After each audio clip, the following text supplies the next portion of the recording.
যত বেশি আপনি আপনার জীবনকে প্রকাশ্যে তুলে ধরবেন, তত বেশি মানুষ আপনার পিছনে লাগার উপায় খুঁজে বের করবে, তত বেশি মানুষ আপনার সমালোচনা করার সুযোগ খুঁজবে। এটা খুব স্বাভাবিক একটা সামাজিক প্রবৃত্তি।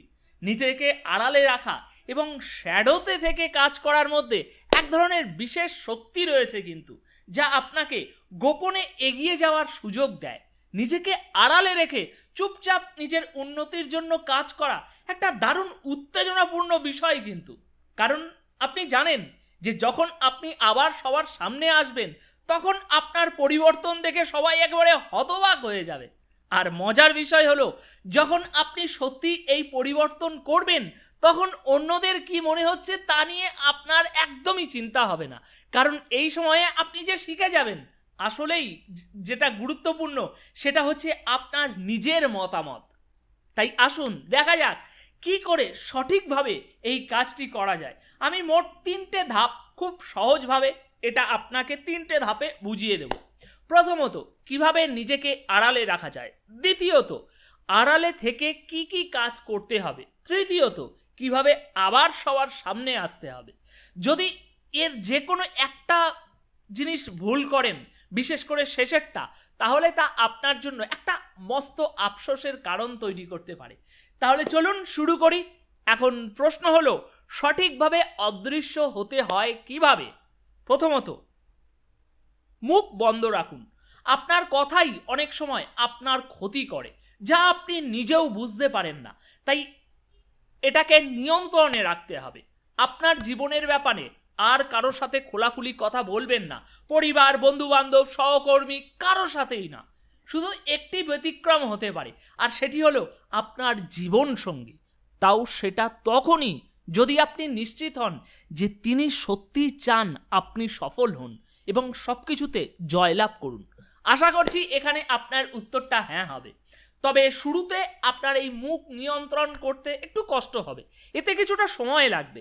কারণ প্রাকৃতিকভাবেই আমাদের অভ্যাস হলো তথ্য ফাঁস করে দেওয়া। যেন আমাদের মস্তিষ্কটা এইভাবেই প্রোগ্রাম করা আছে। যদি আপনি সত্যিই অদৃশ্য থাকতে চান, তাহলে এই অভ্যাসের বিরুদ্ধে লড়াই করতে হবে। আপনার চিন্তাগুলো মুখ দিয়ে বেরোনোর আগেই তা আটকে রাখতে শিখতে হবে। অন্যদের জন্য আপনি একটা ধাঁধা হয়ে উঠুন, আর তখনই আপনি শ্যাডোর মধ্যে থেকে নির্বিঘ্নে এগিয়ে যেতে পারবেন। এরপর দ্বিতীয়, শুধু নিজের চিন্তাকেই গুরুত্ব দিন। এই স্টেজে অন্যদের মতামত আর কোনো গুরুত্ব বহন করে না। অদৃশ্য হয়ে থাকতে হলে আপনাকে নিজের চিন্তাধারায় পরিবর্তন আনতেই হবে। আপনাকে ভাবতে হবে যে অন্যদের মতামত নিয়ে আর চিন্তা করার কোনো দরকার নেই রে ভাই। কারণ অন্যরা আসলে আপনার ব্যাপারে কিছুই ভাবছে না, কিন্তু সমস্যা হলো আপনি মনে করেন তারা ভাবছে, আর এটাই আপনার অনেক সিদ্ধান্তকে প্রভাবিত করে। এই ভাবনাটা মুছে ফেলতে হবে যে অন্যদের মতামত গুরুত্বপূর্ণ। একবার আপনি এই চিন্তা থেকে মুক্তি পেলে আপনি নিজের জীবন পুরোপুরি নিয়ন্ত্রণে রাখতে পারবেন।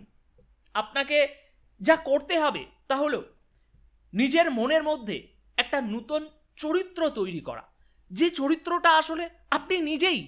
আপনাকে সেই চরিত্রের মতামত নিয়ে ভাবতে হবে এবং একমাত্র সেই মতামতই আপনার কাছে গুরুত্বপূর্ণ হবে। নিজেকে প্রশ্ন করুন, আমি কি নিজের কাজ নিয়ে গর্বিত হব? আমি কি নিজের অর্জন নিয়ে খুশি থাকব? আমরা অনেক সময় অন্যদের মতামতের উপরে নির্ভর করে কাজ করি, কিন্তু এই প্রক্রিয়ায় আপনাকে অন্যদের পরিবর্তে নিজের জন্যই নিজে সেই অন্য ব্যক্তি হয়ে উঠতে হবে। এর ফলে আপনার আর অন্যদের দ্বারা নিয়ন্ত্রিত যে হওয়ার বিষয়টা সেটা আর হবে না। আপনি আর অন্যদের কথা ভেবে কাজ করবেন না, বরং নিজের জীবনের নিয়ন্ত্রণ নিজেই রাখতে পারবেন নিজের হাতে। এতটাই জিনিসটা সহজ। এতে সময় এবং একটু ধৈর্য প্রয়োজন হবে ঠিকই, তবে যদি আপনি এই কৌশলটি একবার শিখে নিতে পারেন, তাহলে সেই অপরিবর্তিত আপনার গতানুগতিক জীবনের ধরনটাই একেবারে বদলে যাবে। এরপর বন্ধুরা, তৃতীয়, আপনার পরিকল্পনা গোপন রাখুন। এই যাত্রায় আপনি অনেক বড় বড় পরিকল্পনা তৈরি করবেন এবং উত্তেজিত হয়ে তা আশেপাশের মানুষদের সাথে শেয়ার করতে চাইবেন, কিন্তু আপনি কখনোই সেটা করবেন না। আপনার পরিকল্পনাগুলোকে নিজের কাছেই রাখুন, যেন সেগুলো আপনার ওই গুপ্তধনের পাসওয়ার্ডের মতো মূল্যবান হয়। একটি ভালো উপায় হলো এটা ভাবা, প্রতিবার যখন আপনার পরিকল্পনার কোনো অংশ ফাঁস হয়, তখন সেই পরিকল্পনা সফল হওয়ার সম্ভাবনা 5% কমে যায়। যতবার আপনি নিজের পরিকল্পনা নিয়ে প্রকাশ্যে কথা বলবেন, ততবার আপনি নিজের ক্ষতি করছেন, অন্যদের সন্তুষ্ট করছেন, কিন্তু আসলে নিজের স্বপ্নকে আঘাত দিচ্ছেন। Think about. না না না না, মোটেই না। নিজের পরিকল্পনা নিয়ে এতটা অসাবধান হওয়া বন্ধ করুন এবং খুবই সুনির্দিষ্টভাবে কাজ করুন। যদি আপনাকে কোনো পরামর্শ বা কারোর একটু জ্ঞান সাহায্য নিতে হয়, তবে তা করুন অত্যন্ত সতর্কভাবে এবং নির্দিষ্ট একটা উদ্দেশ্য নিয়ে। সঠিক ব্যক্তিটাকে খুঁজে বার করুন আগে, কেবলমাত্র প্রয়োজনীয় তথ্যটুকু তাকে শেয়ার করুন, সেই জ্ঞানটি নিন, তা শিখুন যা আপনার পরিকল্পনার জন্য দরকার, তারপর আবার অদৃশ্য হয়ে যান। এরপর চতুর্থ, আপনার অগ্রগতি গোপন রাখুন। অগ্রগতি আসবেই, হয়তো কিছুটা সময় লাগতে পারে, কিন্তু তা নিশ্চিতভাবেই আসবে। আপনি দেখবেন যখন আপনি আড়ালে থাকবেন তখন অগ্রগতি আরও সহজ হয়, কিন্তু কাউকে সেই অগ্রগতি দেখতে দেবেন না। নিজের উন্নত শারীরিক ফিটনেস হোক বা নতুন সম্পদ বা অর্জিত দক্ষতা, কোনো কিছুই কাউকে দেখাবেন না। শুধু আরও বেশি অগ্রগতি করার দিকে একমাত্র মনোযোগ দিন। পুরো রূপান্তরের মধ্যে দিয়ে যাওয়ার সময় নিজেকে এই আড়ালে রাখাটাই সবচেয়ে মূল্যবান।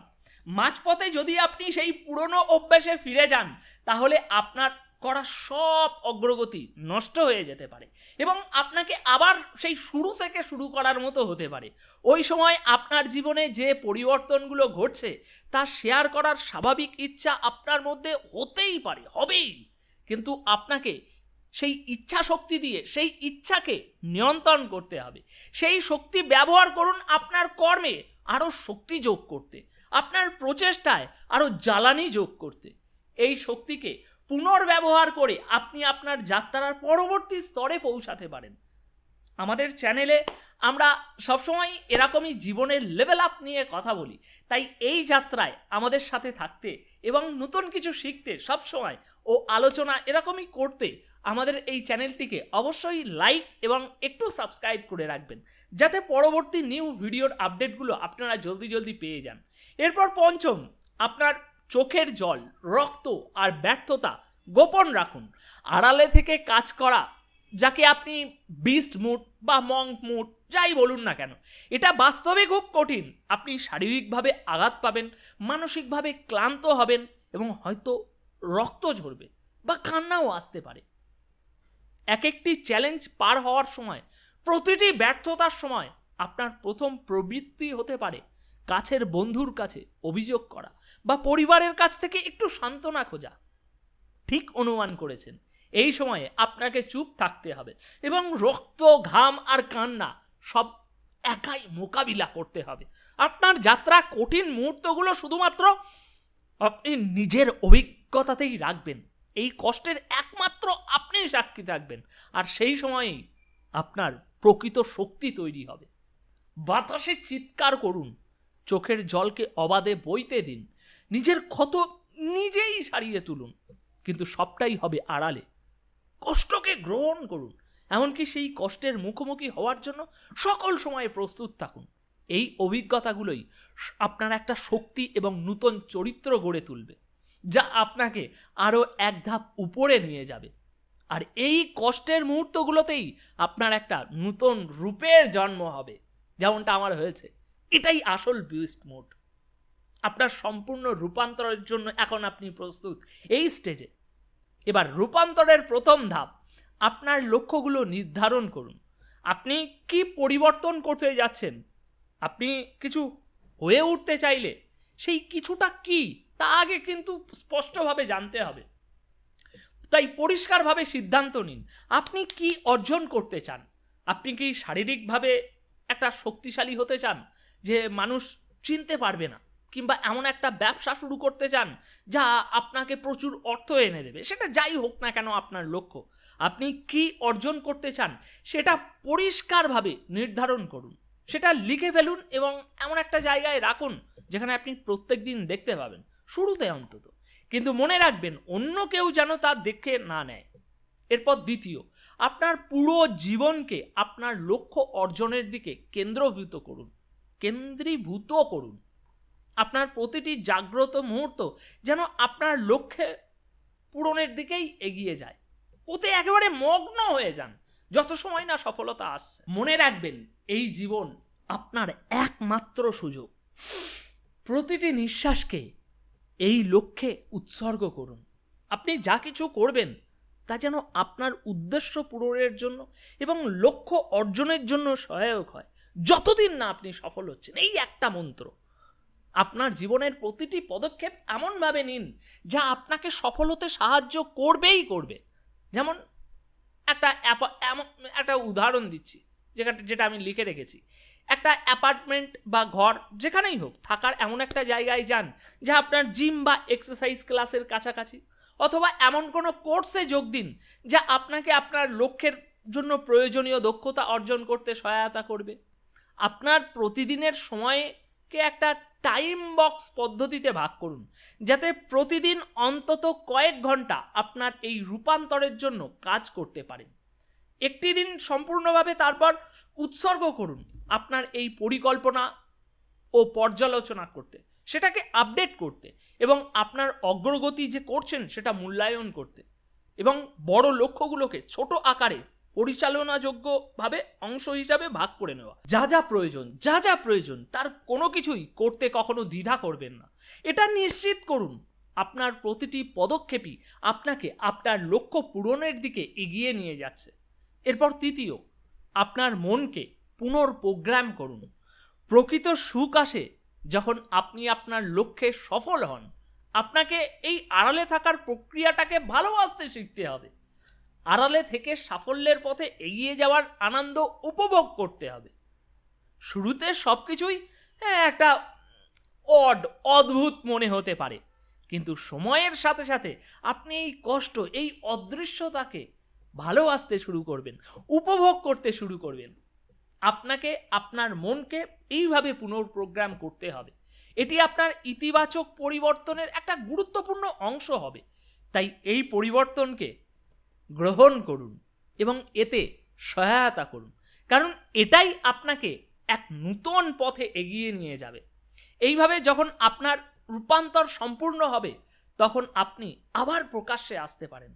তবে পথে খুবই মজার একটা ঘটনা ঘটবে, অভিজ্ঞতা দিয়ে বলছি। এই সমাজে ফিরে আসার প্রয়োজন আপনি আর অনুভব করবেন না যদি আপনি সঠিকভাবে এই প্রক্রিয়াটা সম্পূর্ণ করেন। তখন আপনি প্রকাশ্যে আসার কথা ভাববেনও না, কারণ তখন আপনি এই ছায়ার সাথে একাত্ম হয়ে যাবেন, যেমনটা আমার হয়েছে। আপনার জীবন আপনার কল্পনার চেয়েও বেশি পরিবর্তিত হবে। আপনি সবসময় সাফল্যের দিকেই এগিয়ে যাবেন, বড় লক্ষ্যের দিকে ছুটবেন এবং অধিকাংশ মানুষের কাছে আপনি একটা রহস্য হয়ে থাকবেন। এই ছায়ার মধ্যে আপনি এমন এক শান্তি খুঁজে পাবেন যা আপনার আগের জীবনের চেয়ে অনেক বেশি আনন্দদায়ক ও পরিপূর্ণ হবে।